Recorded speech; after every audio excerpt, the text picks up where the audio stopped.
पूरे शरीर में जितनी भी एनर्जी है उसमें से 20% एनर्जी कम से कम ब्रेन को तो चाहिए ही चाहिए, ताकि वो इन्फॉर्मेशन को प्रोसेस करके आगे आउटपुट दे सके, जिससे हम कोई भी काम कर सकें, मोटर मूवमेंट। और ये एनर्जी आती कहाँ से है? जो भी हम खाएंगे वो पहले ब्लड में जाएगा, ब्लड से फिर ये ग्लूकोज, प्रोटीन और लिपिड वगैरह ये सब टिश्यू में जाएंगे। और जब हम सांस लेते हैं तो साथ में ही ऑक्सीजन पहले रेड ब्लड से बाइंड होकर पूरे शरीर भर में फैलेंगे। ब्रेन को भी एनर्जी ब्लड सप्लाई से ही मिलती है। ब्लड में ग्लूकोज होता है और ऑक्सीजन होता है। ये सब जब ब्रेन टिश्यू को डिलीवर होगा तो ही ब्रेन एनर्जी बना पाता है।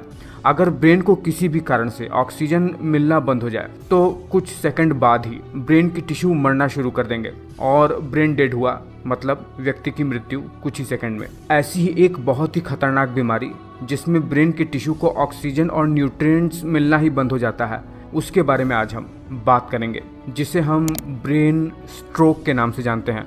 जैसे हार्ट अटैक होता है ना, बिल्कुल ठीक उसी तरह ब्रेन में स्ट्रोक होता है। देखिए, शरीर में कहीं पर भी जब ब्लड का फ्लो रिड्यूस हो जाता है, जिसके वजह से ऑक्सीजन की सप्लाई भी टिश्यू में कम होने लगती है, तो इस कंडीशन को इस्कीमिया कहते हैं। ये इस्कीमिया शरीर के ब्लड वेसल में कुछ मॉलिक्यूल के इकट्ठा हो जाने से होता है, यानी ब्लड वेसल के नैरो हो जाने से। जब मॉलिक्यूल ब्लड वेसल्स के डायमीटर को छोटा कर देते हैं। कैसे? ब्लड वेसल के दीवार में इकट्ठा होकर। ब्लड वेसल कई सारे लेयर से मिलकर बनी हुई होती है। जब ब्लड वेसल्स के दीवार में ये फैट या कोलेस्टेरॉल के मॉलिक्यूल इकट्ठा हो जाते हैं तो इसे एथेरोस्क्लेरोसिस कहते हैं। ये इस्कीमिया का सबसे प्रमुख कारण है। देखिए, ब्रेन के ब्लड वेसल्स में जब फैट के मॉलिक्यूल के इकट्ठा हो जाने से इस्कीमिया हो जाता है तो ब्रेन के टिश्यू को ऑक्सीजन और न्यूट्रिएंट्स मिलना ही बंद हो जाता है, और ऐसी कंडीशन को हमारे ब्रेन में इस्कीमिक ब्रेन स्ट्रोक के नाम से जाना जाता है। और अगर ब्रेन के ब्लड वेसल्स में जमा हुआ ये फैट के मॉलिक्यूल जब ब्लड वेसल के अंदरूनी दीवार को ही तोड़कर फटकर बाहर निकल जाते हैं तो इनके ऊपर दरअसल प्लेटलेट्स जाकर चिपकने लगते हैं, जिसे थ्रोम्बोसाइट भी कहते हैं। और जब ये इस पर चिपकते रहते हैं तो ये ब्लड वेसल्स के डायमीटर को कुछ सेकंड में ही पूरी तरीके से ब्लॉक कर देते हैं, जिससे ब्लड की सप्लाई आगे की टिश्यू में बंद हो जाती है और ब्रेन की टिश्यू विद इन मिनट में ही मरना शुरू हो जाती है और व्यक्ति की मौत हो जाती है। ये सबसे ज़्यादा खतरनाक कंडीशन है। इसे थ्रोम्बोटिक इस्कीमिक स्ट्रोक कहते हैं। वही जब शरीर के किसी दूसरे स्थान से क्लॉट हुआ ब्लड जब ब्रेन के आसपास या ब्रेन के ब्लड वेसल्स में आकर जमा हो जाते हैं और ब्लड वेसल्स को ब्लॉक कर देते हैं तो इसे एम्बोलिक इस्कीमिक स्ट्रोक कहते हैं। वही एक इस्कीमिक स्ट्रोक ऐसा भी होता है जिसमें ब्लड क्लॉट तो होता है ब्रेन के ब्लड वेसल्स में, लेकिन वो तुरंत ही कुछ मिनट बाद ही साफ भी हो जाता है और ये ब्रेन में कोई परमानेंट डैमेज नहीं छोड़ता है। इसे ट्रांजिएंट इस्कीमिक स्ट्रोक कहते हैं। हाँ, आगे चलकर इसका असर शायद देखने को मिल सकता है। आगे ये और भी ब्रेन स्ट्रोक का कारण बन सकता है। अभी तक हमने इस्कीमिक ब्रेन स्ट्रोक के बारे में जान लिया। इस्कीमिक में ही ये कई सारे ब्रेन स्ट्रोक के प्रकार थे। अब दूसरे प्रकार के ब्रेन स्ट्रोक के बारे में समझते हैं, जिसे कहते हैं हेमोरेजिक ब्रेन स्ट्रोक। इसमें क्या होता है? इसमें ब्रेन को ब्लड सप्लाई करने वाली ब्लड आर्टरी दरअसल बर्स्ट होकर यानी फटकर ब्रेन के अंदर ही ब्लीडिंग करना शुरू कर देती है।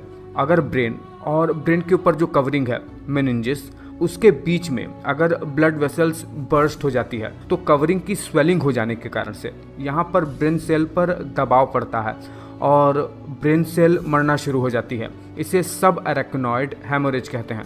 वहीं अगर ब्लीडिंग ब्रेन के टिश्यू के बीच में ही कहीं हो रही है तो इसे इंट्रा सेरेब्रल हेमोरेज कहते हैं। इसमें भी ब्लीडिंग की वजह से ब्रेन सेल डेड होने लगती है और व्यक्ति की मृत्यु हो जाती है।